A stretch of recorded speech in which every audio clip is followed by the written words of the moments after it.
Good evening, ladies and gentlemen. Thank you for joining us tonight. Kerry's not with us. He's out fiddling around on some gigantic boat out near Puerto Rico or something. He and his wife are on a cruise to celebrate their wedding anniversary. So we'll just try to stumble through tonight without him being here to keep us straight. Jeff, good to see you here tonight, my friend. Thank you. I'm glad to be here. Absolutely. We can't blame Kerry. He's got 20 years under his belt being married. And unfortunately, in this day and age, there's not a lot of people that can say that. So, you hit 20, you got to celebrate. Absolutely. You and Mary hit 50 yet? We're actually going on 51. We hit 50 last September. Congratulations. The day before her birthday. All right. on the back of our wedding cake, I had them write, "Happy Birthday, Mary."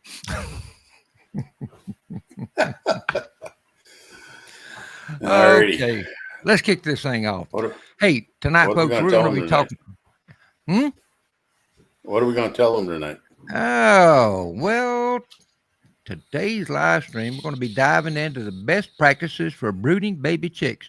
Doesn't make any difference whether you're raising a small backyard flock or managing a larger brooding setup. Starting your chicks off right is the key to a healthy, productive birds in the future. We'll cover everything from selecting the proper brooder size and maintaining ideal temperatures to providing the best feed, clean water, and preventing common chick illnesses. If you've ever wondered how to avoid pasty butt, we're going to solve that problem for you. Don't forget to ask your questions, and we'll share expert tips and real-world breeding experiences. So let's give your chicks the best start possible. Here we go. I'm not even going to play our intro music tonight. How about that? Yeah, so I think the first thing we probably should cover is the brooder setup. Some people forget to have the brooder ready before they get the chicks. And that's kind of backwards from what it ought to be. They ought to have the brooder set up and ready to go before the chicks get there, either in the mail or from the store or before you hatch them. But what are your thoughts about how much space for baby chicks? What do we need? Well, I did want to, I wanted to say the best people that I've ever met in my life, brooding, their brooder was set up to temperature and fully running 24 hours before the chicks ever even thought about showing up, because it gives you time to troubleshoot. Oh, do I got a bad heater? Do I got a bad bulb? Right? And so 24 hours before that chick ever gets to the brooder. But the square space and square footage for chicks is, and I learned this the hard way, right? This is coming from years of experience. Okay. That first 3 days, at least the first 3 days, you want 4 chicks per square foot. Or let me say it the other way, just for clarity, 1/4 of a square foot per chick. Okay. So if you have 8 chicks, that's 2 square feet. If you got 4 chicks, that's 1 square feet. 12 chicks is 3 square feet. Okay. And here's why you do this. Okay. And within that space, I want a couple sources of feed and a couple sources of water. I really don't want a chick to move more than about 6 inches without bumping into food or water. Okay. Because those two are critical in the first 48 hours to get those into a chick in that first 48 hours. I mean, I can't even tell you how critical that is, right? And we just did a little experiment with one of our listeners, Kelly Gear, up in Saskatchewan. So yesterday, Kelly, his chicks just moved from the incubator / hatcher to the brooder, right? Water was warmed up. We put a tablespoon of sugar in 1 quart of water. right? And it was already up to room temperature and warm and the whole bit. But for that first feed, we chopped up a tablespoon of liver, beef liver, and we chopped up a half of a hard-boiled egg, right? And we mixed that with one large handful, about 4 ounces of feed. And that was their first feed. And Kelly was ecstatic, right? He could not believe his eyes at how ravenous those chicks were for that feed. Okay. Just they were piling on it, right? They'd eat a little bit, walk away, get a little drink. They took a 5-minute nap. They come right back and just hammered it. Right. So this was noontime-ish, middle of the day when they moved into the brooder. And it was about 3 or 4 hours later, he said they got that on, right? They just cleaned it up, right? And he was going to prepare some more, to take them through the night. And that was 18 chicks, right? Wiped that out in a matter of hours. And that is encouraging. That is what I want to see, because absolutely, the sooner I get solid nutrition in them, the better my chances that they're going to be something when they grow up. No, I got to say, I've done the chopped up egg and mixed that in with feed, but it never occurred to me to use liver as well. I mean, that's just so logical that would be, man, that would just really drive them nuts to eat that.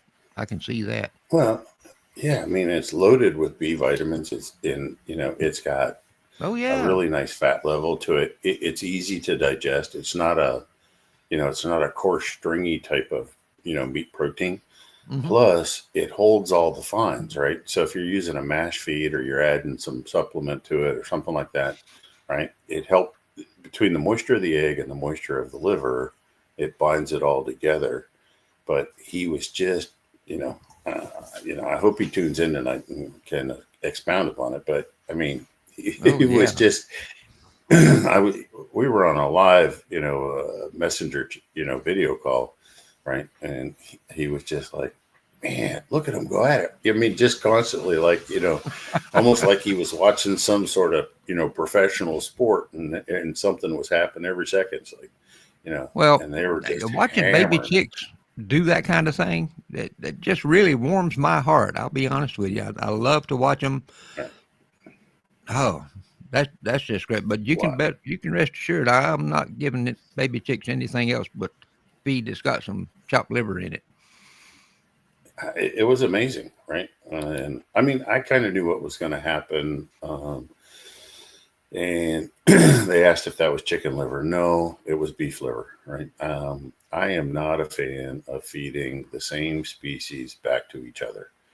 Okay. So, yeah, it was, we just used beef liver, calf liver. I don't know. I feel weird about feeding chicken back to chicken and pigs back to pigs and cow back to cow. It just crosses a line. Yeah, it just crosses a line for me. I can't do it. But Carol asked if it was raw liver. Yes, absolutely raw liver. Don't cook it. Okay. There's so many more nutrients in raw liver. Laura, yes, lamb liver is good also. And as long as it ain't chicken, goose, or something of the fowl family, I'm good. Now that was a half a boiled egg, white and yolk, right? Okay, so what I did is I break it down. So it used to be I just used the boiled egg, right, white and yolk, but it would, and I always figured 1 egg for every 25 chicks. But I wanted to enter in with the liver this time, so I split the egg, so it was a half a hard-boiled egg, large hard-boiled egg, and basically a heaping tablespoon of raw liver that was diced up fine, and so he put the handful of feed in the center. Now look, we didn't put it in a container. We put it on a piece of newspaper, thick enough to hold it, right? About 12 by 12. Put the handful of feed in there, right? And then put the egg and the liver, just plopped it on top. We didn't mix it in. And then set her down in there.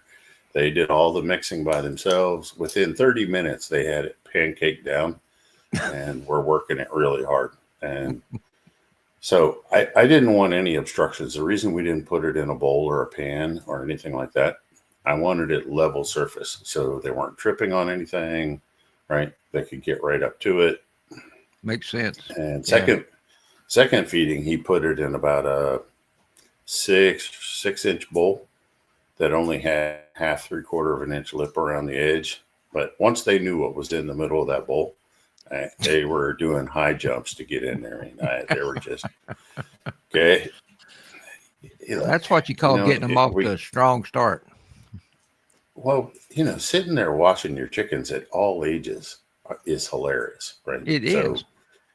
If you don't have them for the entertainment value, you got them for the wrong reason. You're missing out on so much because they can. So much. Wow, they're crazy. I love watching them.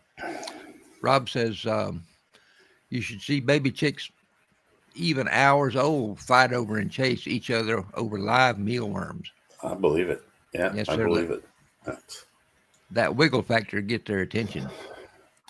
Yeah. What about bedding in a brooder? I know you like peat moss. I do. I have switched myself to a mixture of peat moss and pine shavings, fine pine shavings, just to hold down some of the dust because of the situation where I've got my brooder. But yeah, if you got it indoors, which a lot of people do, right? It's going to get you in trouble with the housekeeper. Well, it's in the garage, but still it kind of wafts its way into the house. It does. And so key factor is the important part is about close to 5 to 7 days on. I like peat moss only in that first 5 to 7 days. Here's why. Peat moss looks like dirt or soil. It doesn't look like feed. I don't have chicks eating little pieces of wood chips because feed and pine shavings, and I don't really want that dense fiber in their digestive tract that early. Okay, so that's the only reason. And here's my defense for peat moss, and I know people hate it because of the dust. There's all kinds of stuff, but it's naturally sterile. Okay, comes right out of the bog sterile, and it's a low pH, so it slows down or retards potential pathogen building from the manure, coccidiosis, things like that. It's really distinguishable for them as far as what's feed, what's not. And actually, if I have it in there for over a week by itself, they start dusting in it, and they start displaying, their natural chickenness, and pretty neat. I like it. I think anything we can do to bring out that chickenness, as you say, in those as early as possible, I think it just makes for a better chicken. Just personal thought. Yeah, I think we're triggering instinct. I think the sooner we can trigger instinctual activity, right? I think it gives us a stronger, more instinctual bird when older, right? If we can play into their natural instinct, I really think that's a win-win. So. Absolutely.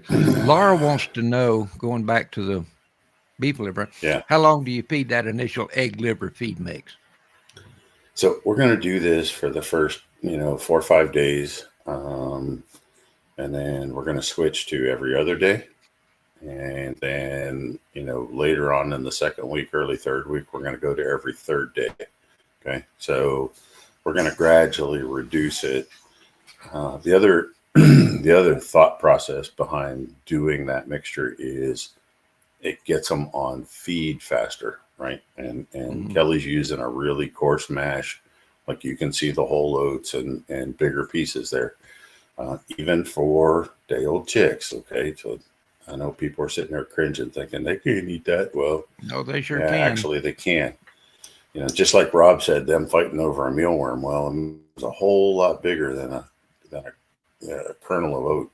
Absolutely. So, yeah, I want to. Now I'm teaching them, to eat the feed, right, and just slowly wean them off over the course of about 3 weeks. And It's by going to then, be. you're. Go ahead. No, I was just going to say it's going to be really interesting to see what Kelly thinks of those chicks at the end of that period.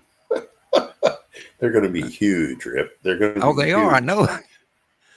Right. Well, But, I'm just happy for him that he's doing this. Man, that's great. well, I don't know if he can get it done because he's got his hands full. But I'd really like for him to weigh them weekly, right, and start cataloging them, because Oh, no one. yeah, yeah. Well, we already went through this way back in the Karen days, right? So we tried to get, nobody knows what any of the heritage breeds weigh on a weekly basis, right? There is no data out there. There's nothing to go with the standard that says your Rhode Island Red at hatch will weigh this many grams, okay? At 1 week old, your Rhode Island Red will weigh this, right? At 2 weeks old, your Rhode Island Red chick will weigh this. Nobody has set a standard.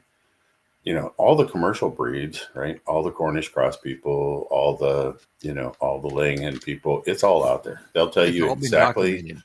Yeah. Yeah. They'll tell you exactly what, a pullet should weigh, what at every day, actually, not week. They will tell you every day of its life what that performance objective is. So it's amazing. And people are like, well, why do I need to know that? Well, okay, so if Rip's Rhode Island Reds weigh a pound at 5 weeks old, right, and Karen's or someone else's Rhode Island Reds only weigh 12 ounces, well, that's a huge difference. How do you know if you're hitting the benchmarks? How do you know if you're as good as you think you are, right? Or, you know what I mean? There's just no way. Now working with breeders now for, I think it's coming up on maybe 10 or a little bit more years since I started, even back in the Jim Atkins days. There's just no data out there, right? And there's no benchmarks. No. But we have found that with better feed, with better management, with better environment, we are seeing like first egg, we're seeing puberty in males almost like 4 to 6 weeks earlier than people had experienced in the past. Okay, so we're seeing what the breed possibility or potential is. Yeah, and that's good. I mean, that's Absolutely. we want. I think we want to see. I mean, what did your cockerels weigh at 24 weeks, Rip? I don't know. See, you're it asking would me have been questions great that to know require that. me to think. Yeah. Honestly, I'd have to go back and look it up, but I've got it.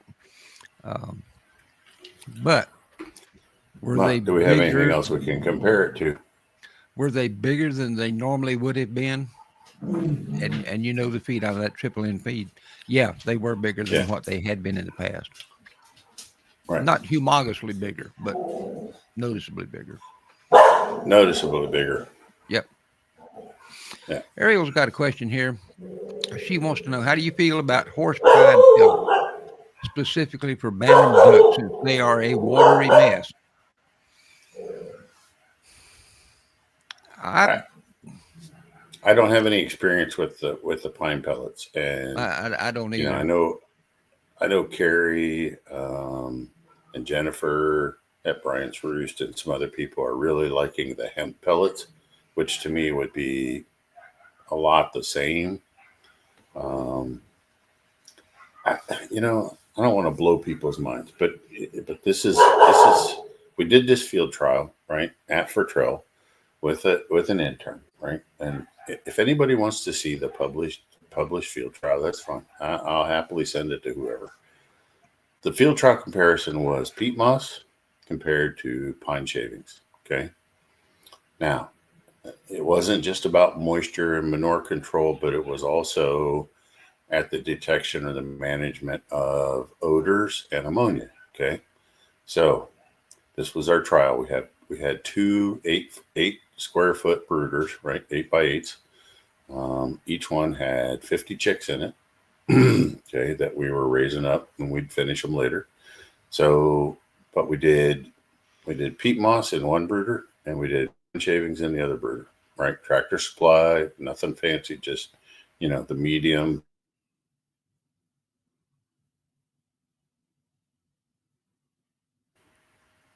Are we back? Yeah, there you go. You dropped off for a minute. Okay. You said the medium, and then I lost you. Yeah, we used the medium pine shavings like everybody else does.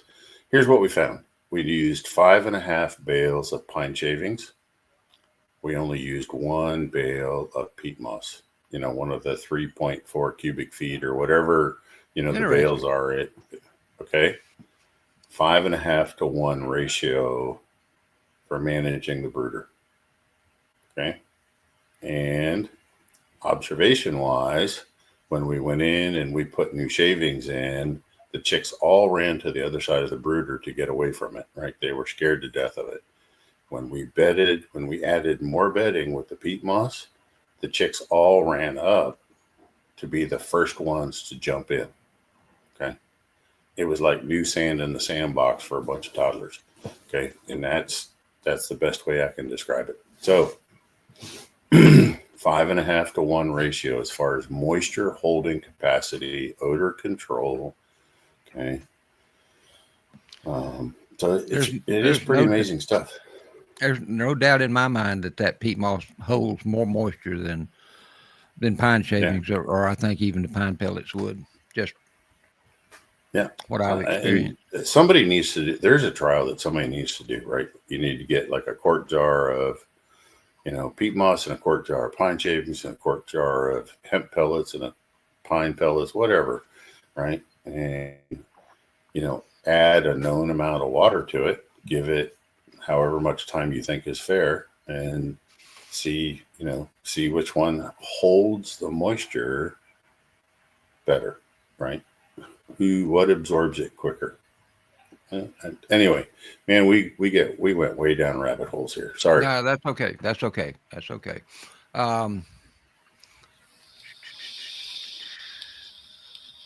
Katie Alexander says, my daughter is working on a dual purpose project for Rhode Island Reds for their fair. I'd love to see a chart like that for her. I agree. But maybe that's a good thing that she could start doing, Laura. Or Katie, I'm sorry. It's not published, right? And nothing within recent years. Nobody really has that number. So not at all.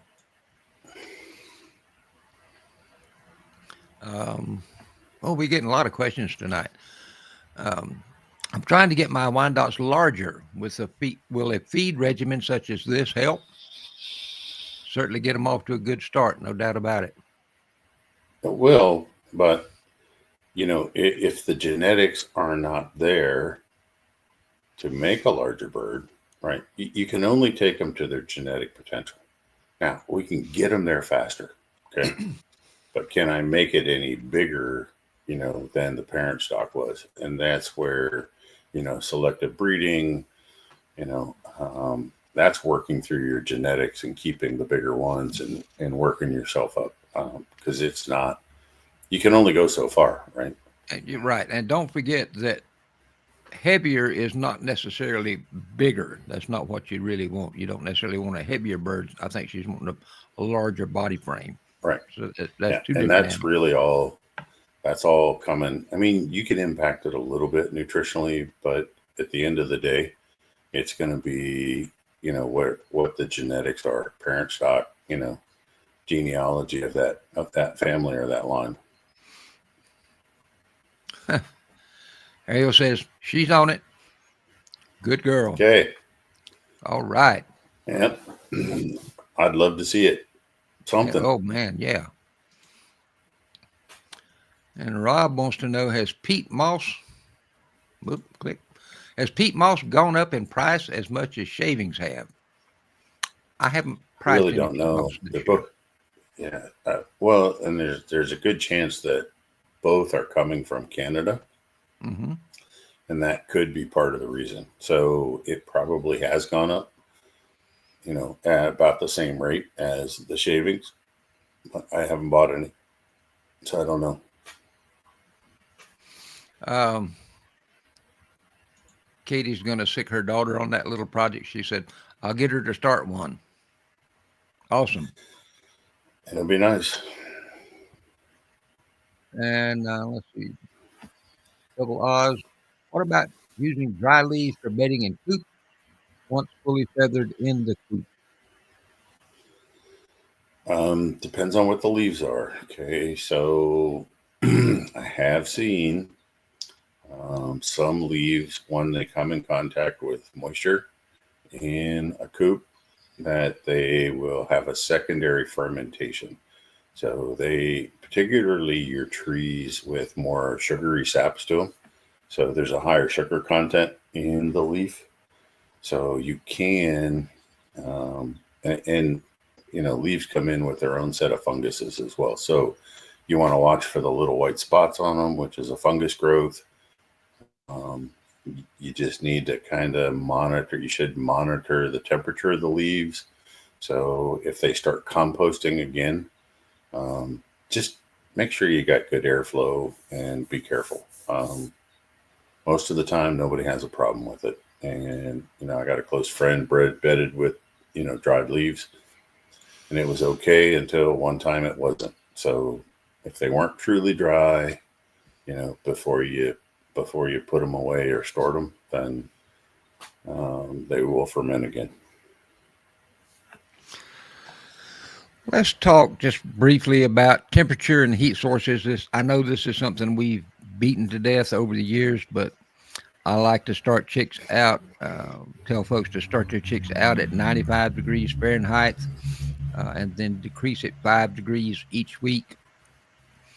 Down here where I am, it's gets so hot so fast that I actually start my chicks out at 90 degrees and then decrease it 5 degrees a week. And I used to have a problem with my reds, the males, which have these large single combs. The combs would get real big and real beefy, and the wattles would get super long, too long.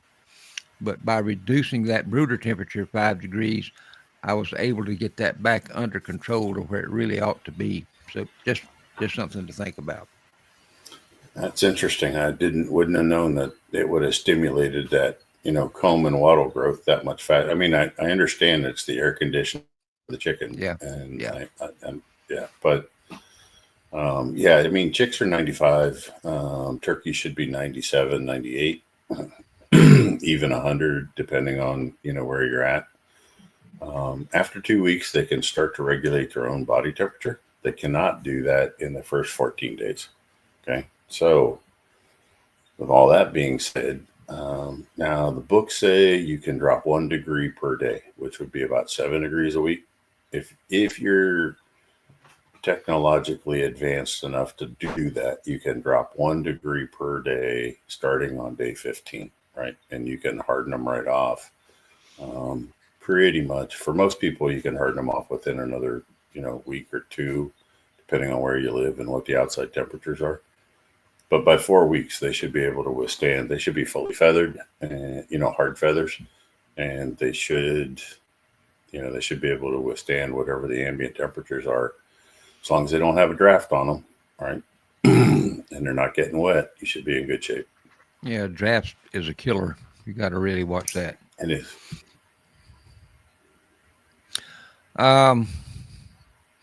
Feed, we kind of beat that to death with the liver and boiled egg, but I like to use Right. a non-medicated chick starter. And when it comes to coccidiosis, I have learned how to whip that using whole raw milk or If I can't get that, which is often the case down here, I'll use something like plain Greek yogurt, non-fat, live cultured, non-pasteurized yogurt, and that works pretty good.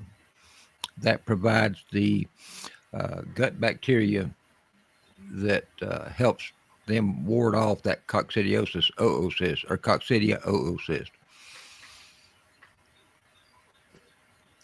But Jeff, I see, I know what we recommend, but I noticed that most of the chick starter protein now is about 18%. Most of the over-the-counter stuff.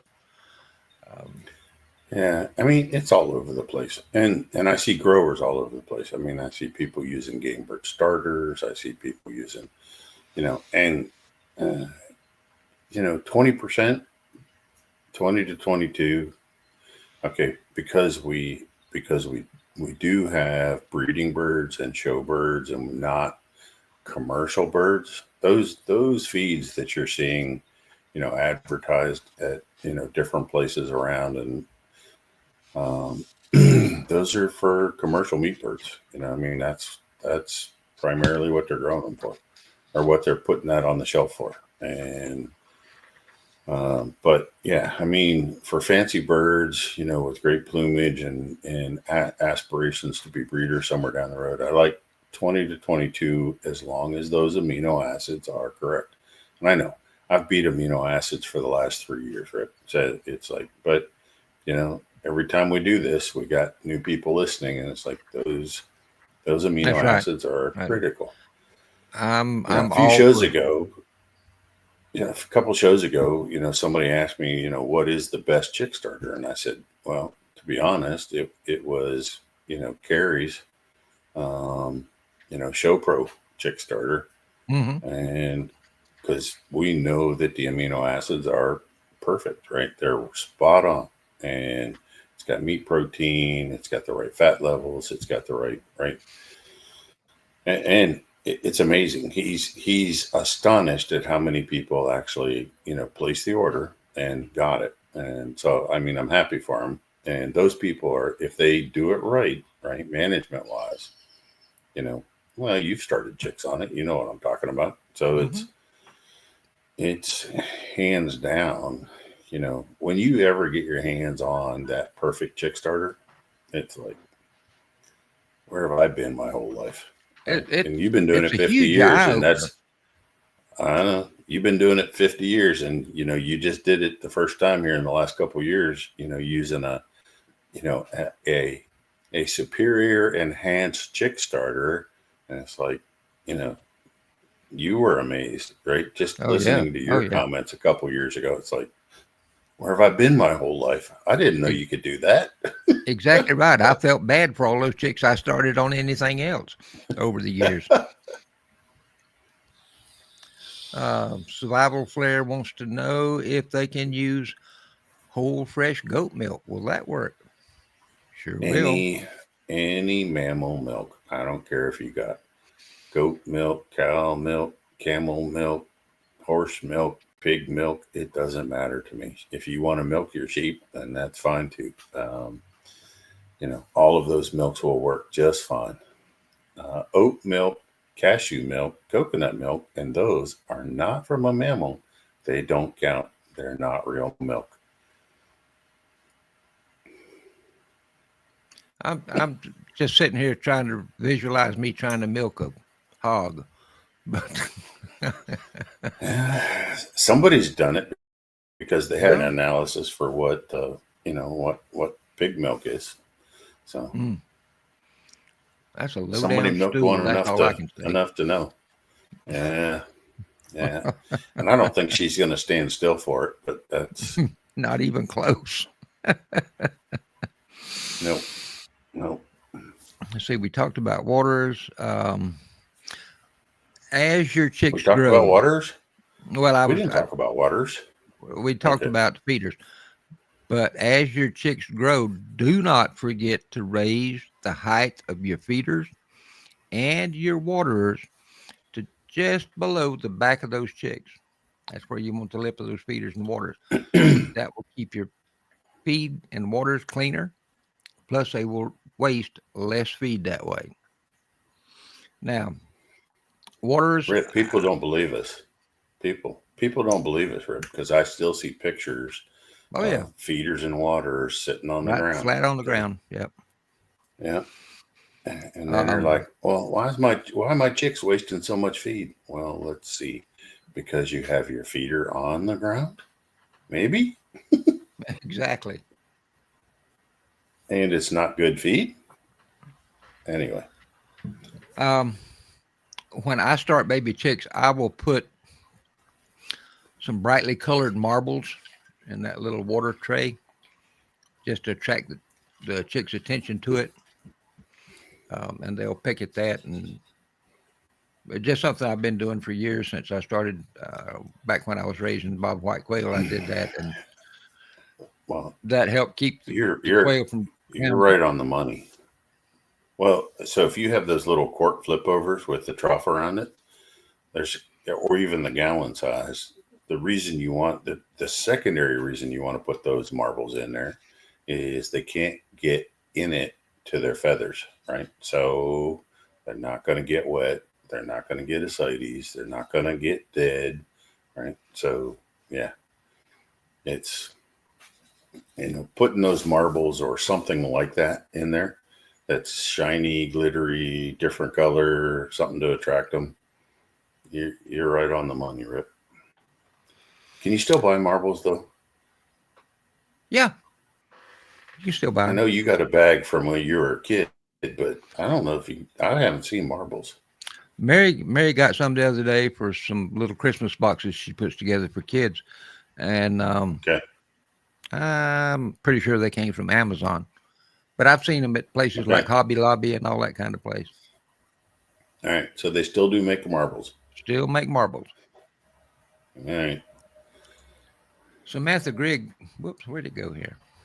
Samantha Grigg wants to know, she's jumping in late, but if this has been touched on, is anyone using coarse sand as a bedding for baby chicks? I Mm, have I have seen it used. It's not my favorite. You can it does draw the moisture out of the manure pretty quickly. So if you're a person who wants to rake out your bedding and remove the manure on a daily basis, sand could have potential. Um, but I don't know that I want to recycle it or reuse it from batch to batch to batch. So makes me a little bit nervous. But like I said, it's not my favorite. So but it can be used as long as it's warm. Here's the downside that I'm seeing from people that like to bed on sand. It appears to be drawing moisture out of the feathers, and the feathers will have a drier look. Okay. So you're going to kind of, if you're doing breeding stock or pretty fowl, then you're kind of working against yourself by using sand because it's a desiccant that will draw moisture. And when your birds, it's actually coarse, right? I mean, that's what they make sandpaper with. So if your birds start dusting in it, you're also going to have, it's going to be abrasive to the feathers, during formation. So that's my thoughts on sand. I agree with that because I know when I used to have bob white quail on sand, the feathers looked horrible, absolutely Yeah. horrible. Let's see. Ingrid had a good one here. Ingrid says for water, she used to cut some hose to length and put that in the red part of the water. She's talking about like pieces of old water Yeah. hose and that kind of stuff. That would work Right. And great. it keeps them from, yeah, they can't jump in there. Right. They can still drink. There's enough depth there. They can still drink, well, it doesn't clog the fount, right? The fount still works the way it's supposed to, but there's only like a quarter of an inch of water over the top of it. So till Right. they learn how to work with a drinker, a water fountain, then that's a safe way to go. Imperium Cerama said dollar store has a ton of marbles. I, Nice. they probably do. I might just go get some to have fun with. You'll play for keeps too. I know you. Absolutely. Laura Miller wants to know the regimen for yogurt probiotic. Now look, milk is my first choice, right? I don't want people just jumping ahead trying to get ahead of the class, right? Milk and a disposable aluminum pie plate, half full, and what they'll consume. First time is 2 hours. After that, what they clean up in about an hour, right? And so the regiment is day 3, day 7, day 14, day 21, and day 28, and then stop. So you're basically doing it 1 day a week. But the first dose is on day 3, day 7, day 14, day 21, day 28. Okay.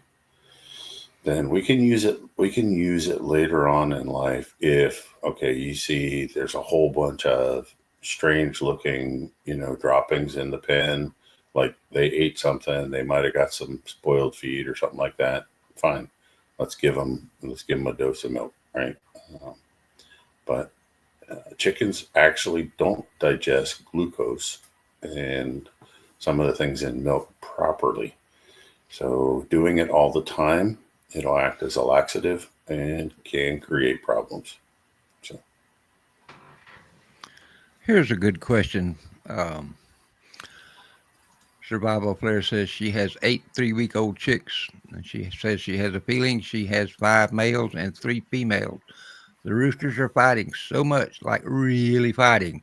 Should I separate them if they're fighting nope, that much? turn down the lights. Yep, I turn bet down the she's got light, too much light in it. Yeah, and they may be a little bit too crowded. that could be too. But yeah, my first go-to is probably the light. They're just Yeah, overstimulated. This is amazing. I find people that there's too much light in their brooder for too long. Okay, so we didn't talk about lighting. I'm just going to give you the really quick. This is the down and dirty on lighting. Okay, you have 2 to 3 days of 24 hours of light, right? White light, not bright white light, full spectrum white light, 3 days. Okay, then after that, you take them down to 16 hours of light with an 8-hour rest period. Okay, and you leave them there for about 2 weeks. Then you're going to bring them down to 12 to 13 hours of light, and you're going to leave them there all the way through the development stage. Okay, again, not bright lights. You only need between 5 and 10 foot candles of light for a chicken. Okay, that is not a lot. And there's a free app, you can download it for measuring lux or foot candles. And just make sure you get the free version. And it works great. I downloaded it, and so you can check lighting, whenever you like. But just look, turkeys like sun. Some birds like sun. Okay, chickens are not those birds.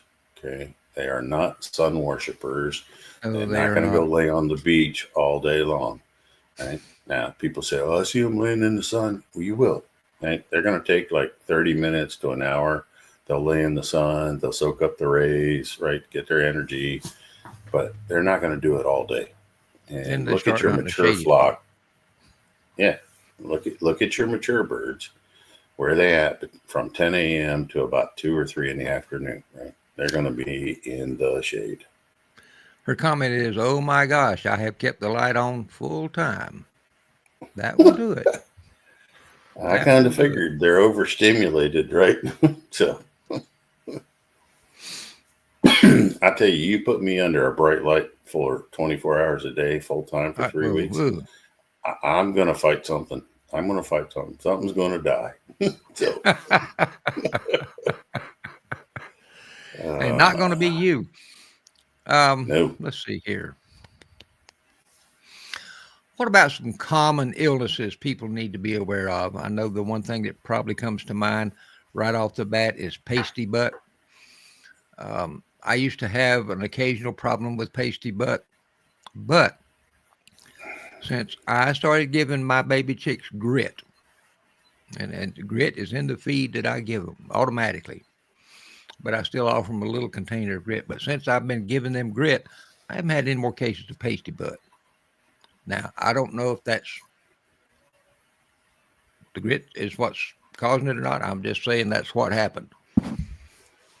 Well, And that's a Rip, you did a lot of things, right? You went to a really good feed, right? Properly balanced. You went to a good feed. You went to grit, right?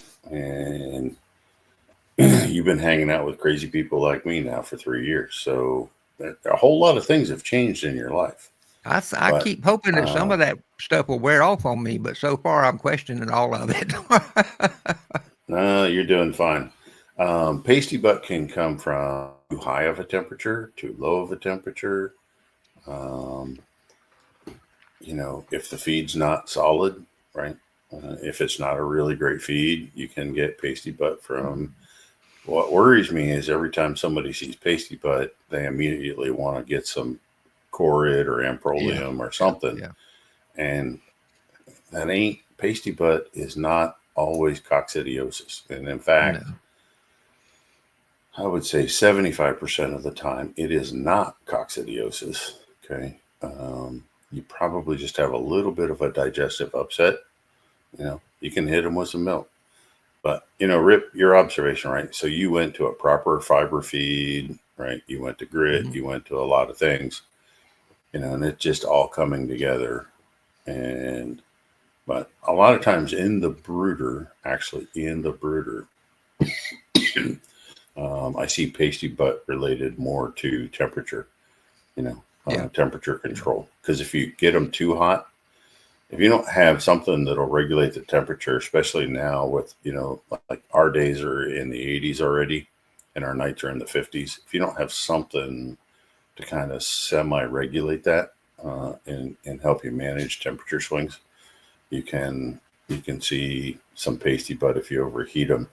If you get them too hot, they drink extra water, and that's where you're going to get some runny droppings and pasty butt. yeah. John Pelton says he uses apple cider vinegar with mothers as well as grit after a week old, and that helps prevent it. There you go. I agree. Thanks for sharing that, Yeah, John. yeah. And Sue Dawson, we were talking about heating brooders, and she says she loves brooder plates. You know, I've never tried one. Maybe I don't know what I'm missing out on.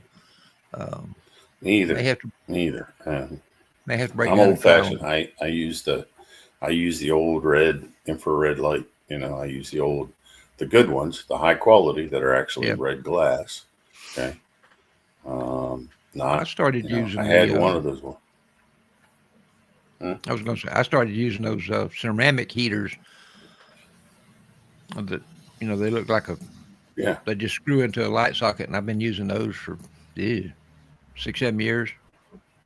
they're Not safer. not had any problems There's a with lot them of unless horror I stories.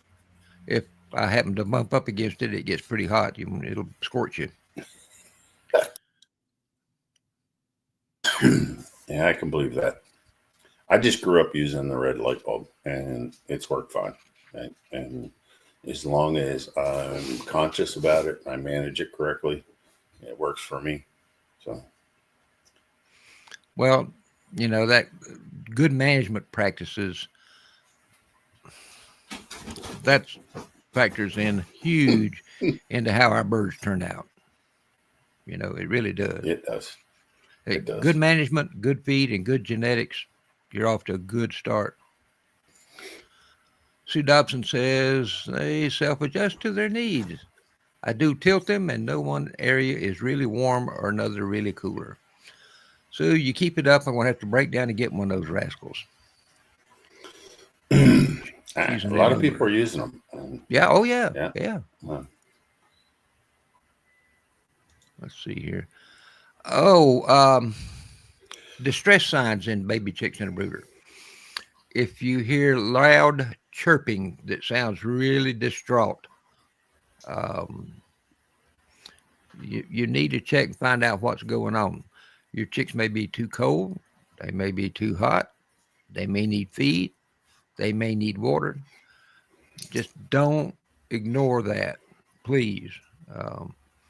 You got to stay on top of those kind of things.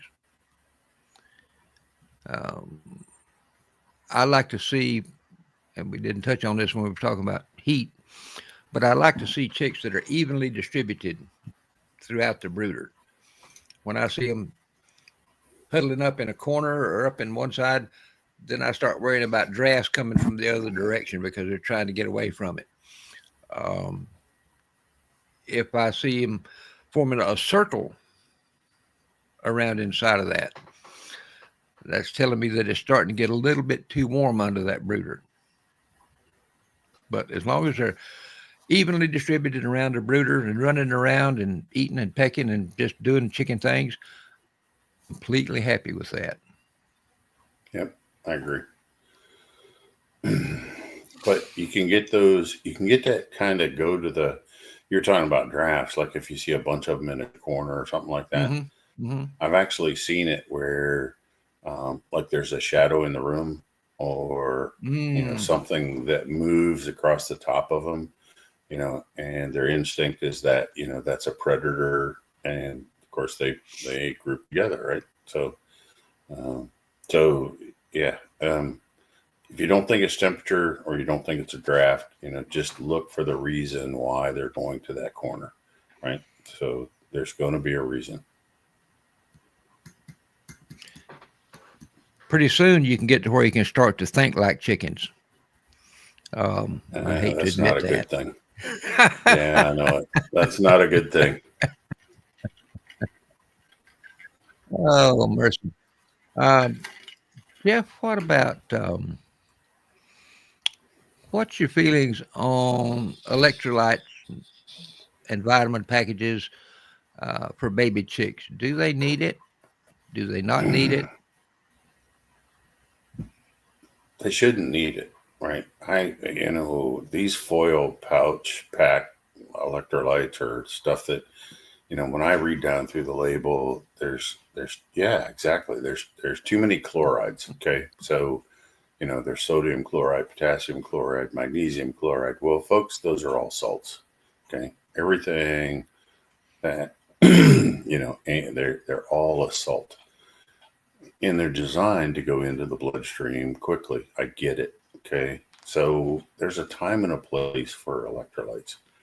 If you detect some dehydration, and you can see that by skin. You can look at their feet and see that. You can see around their eyes. If their eyes are a little bit drawn in or sunken in from normal, if they're stressed, I just don't, they just sell those electrolyte packs like crazy, and they're going to keep selling them no matter what I say. It doesn't matter. But, do we really need them? No. We need really good, clean water. You can put a little apple cider vinegar in it if you want. That's fine. We put, on the group sites, we put the homemade electrolyte mix out there. Works as good as anything you're going to buy in a foil pouch. So, but just don't do it because you think you're supposed to do it. Do it for the right reasons. Okay. Again, if you're seeing some distress or something like that.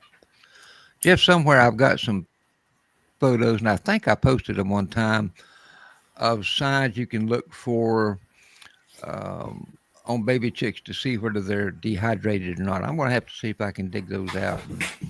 That would be great. If you can get some good pictures to show people, what the signs, I know how to do it only by looking at the viscosity or the moisture content of the manure dropping, right?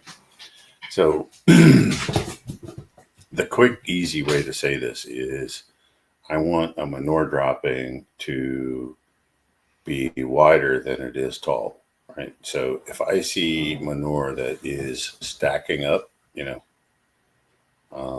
that's not a good thing, right? So, the right amount of moisture to the right amount of solids, I'm going to get a nice, like quarter size dropping that's maybe a quarter to 3/8 of an inch high. Okay. It's not going to be stacking an inch or, and there's variables to that because if you're measuring the poop on the roost at night, well, it's going to be taller, right? And it's going to be drier because they haven't drank, from sundown till whatever. But it's, their daytime droppings, I'd like to see, you should be able to see the moisture. And the other way is take a putty knife or a stick and see how soft they are, right? Just squish them out and see.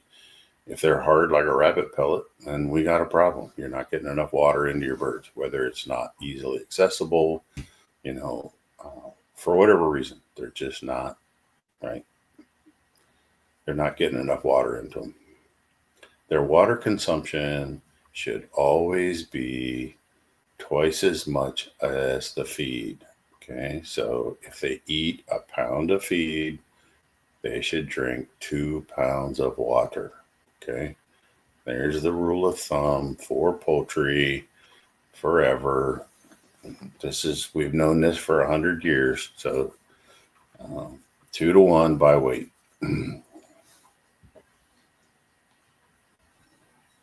You keep pushing my buttons and get me going down the wrong road. Well, that's partially the intent, but I do it with a good heart. You just like to see me get up on my soapbox. Well, I've been there a time or two myself now, let's face it. All right. John wants to know, what's your thoughts on respiratory problems in baby chicks? Had one about 2 weeks ago.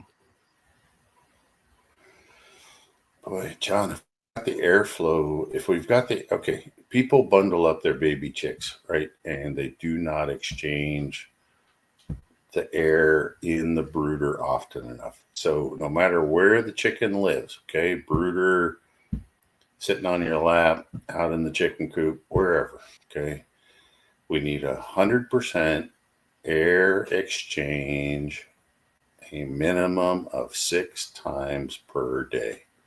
Okay, that's even down at the chick level. So we have to figure a way to mix it and remove it. Okay, and it's not going to hurt the chicks to be cool for 10 or 15 minutes. Okay, it's not like it's going to be forever.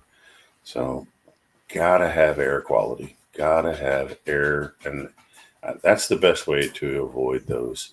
That and managing your bedding are the top 2 things for managing respiratory issues in any age of chicken. And if you're around your brooder and you smell ammonia, you got a problem. Poultry are much more sensitive to ammonia than we are. And if we can smell it up on our level, just imagine what it's like for those little chicks down there having to breathe that stuff. That will cause respiratory problems. It will also cause eye damage. So it'll burn the retina in no time, or the cornea. Stay after that. Keep that bedding dry. Let's see. Katie wants to know, was it one of you guys talking about how the birds like the cat drinking fountains?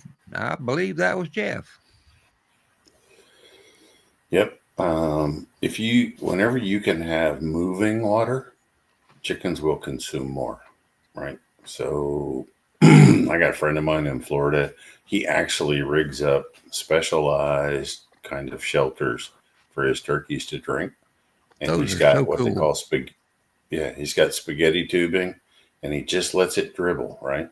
And it goes into a trough so they can drink out of a trough. But he found that his turkeys will consume more water if it's moving. And the same happens. I mean, if you flip over one of your chicken drinkers and it runs away across the bottom of the coop, they're all going to chase it, right? They'll get right to where it's going. So if you had a little pump and you had a way to just kind of keep it moving, it's going to attract them. They're going to consume more. They're going to be healthier. Okay. And that's a good thing for you to have going, particularly when it's hot weather. Gets them to consume more water. Let's see. Joy says, I have noticed my chicks having extra light makes them flighty. You betcha. Yep. Yeah, it's amazing how many people think chicks need all this intense lighting, right? All this, bright, Yeah. bright lights. And when you get them down to, like I said, 10-foot candles, again, download that app and get them down to 10-foot candles. And I'm going to look and see if I can get the app for you. So You can also look for a photographer's app for your camera too. That will read the temperature of the light and the whole 9 yards. So the app is just called Lux. Okay, I don't know if anybody can see on my phone. There we go. It's a yellow icon, LUX. Yep. Okay. I just looked for a free light meter, and it's measuring it in here in my room right now. I'm in 13.5-foot candles. Okay, but it gives you readings. Right, you can switch it from lux to foot candles. It gives you the max, the minimum, the average. So if you want to pay for an ad-free version, it's going to cost you money, but I got that one for free. Just took me the time to download it.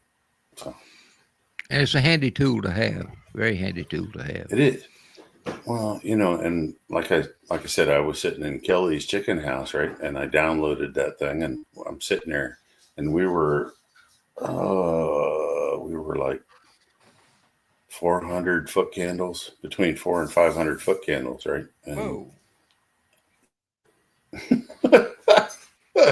Well, it was a greenhouse plastic cover, okay, and it was letting so on those sunnier days, that light was coming right in there.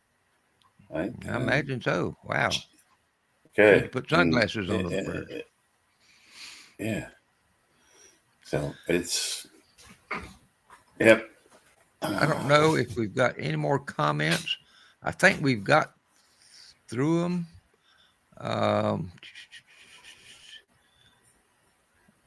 Joy says she has been doing daylight and shutting some birds on sunny days. No extra light. Good deal. Yeah. And Kelly chimed in. He said that, the bright, sunny, windy days, you make his fowl high strung, right? So they get pretty Yep. pretty crazy. Indeed. Well, folks, that gets us down to the closeout of another show. I have enjoyed it. I hope you have too. I hope Jeff has. But I always enjoy these shows. That was a short show. I know. Was that really an hour? Is that timer right? 1 hour, 2 minutes, and 57 seconds. But, when we get questions right and left, man, it makes for great shows, but it also makes it go fast. And you keep pushing my buttons about, feed and water and me grit. And yeah, thanks, buddy. Thanks, buddy. What are friends for? Now, come on now. Now, you got me so bum puzzled, I don't even know where I'm at now. Here we go. Before we go, I've got a little quote that I want to share with you, just so you know that Jeff's not the only ones that pushes buttons. But this one hit me today, and I thought, I'm going to write that down and share it with everybody. If you try to raise poultry the way the masses on the internet tell you to, you'll eventually learn that the M is silent. Enough said. So thanks, Rip. That wraps up our deep dive into the best practices for brooding baby chicks. Remember, getting things done right during those first critical weeks lays the foundation for happy, healthy, productive birds. If you found today's live stream helpful, be sure and follow up with us for more poultry keeping tips on one of our Facebook groups. Drop us a note that what you got out of the video, or better yet, share this video with some friends of yours that may not be able to see it. So don't forget, you can catch all our replays, for that matter, on our live streams on our Poultry Keepers 360 YouTube channel, available immediately after the show concludes. So until next time, you folks have a good time, and we'll be back in 2 weeks.